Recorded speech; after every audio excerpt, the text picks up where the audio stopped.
For us to solve y prime equals x squared minus y with initial condition y of 0 equals 1 using Taylor's method, or more specifically, using a degree 4 Taylor polynomial, then we're asked to compute y of 0.1.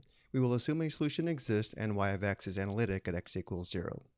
For a quick review looking below, if f of x is an infinitely differentiable function, then the Taylor series about x equals x sub 0 is given by the following formula. A function f of x is analytic at x sub 0 if the Taylor series about x equals x sub 0 has a positive radius of convergence and converges to f of x.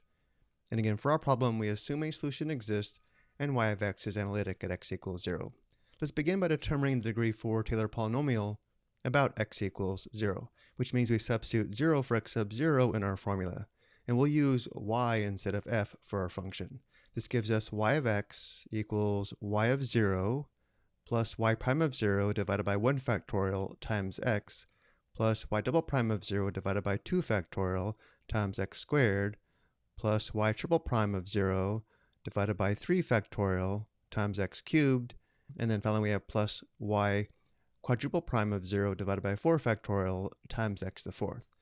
So to find the degree 4 Taylor polynomial about x equals 0, we need to determine y of 0, y prime of 0, y double prime of 0, y triple prime of 0, and finally y quadruple prime of 0.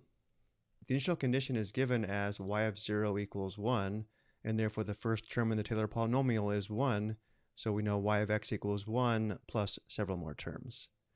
Next, we need to determine y prime of 0. We are given y prime equals x squared minus y. To determine y prime of 0, we substitute 0 for x, and since y of 0 is equal to 1, we substitute 1 for y. This gives us y prime of 0 equals the square of 0 minus 1, which equals negative 1. So if y prime of 0 is equal to negative 1, we have minus 1 divided by 1 factorial, which is 1 times x. So now we know y of x equals 1 minus x. And now we need to determine y double prime of 0.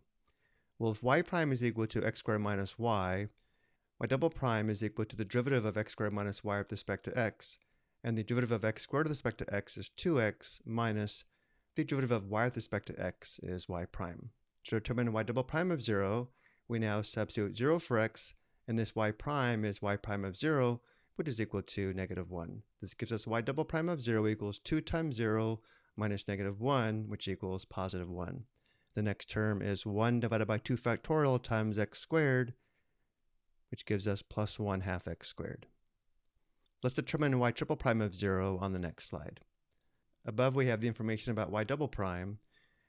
If y double prime is equal to 2x minus y prime, y triple prime is equal to the derivative of 2x minus y prime with respect to x, which is equal to 2 minus y double prime.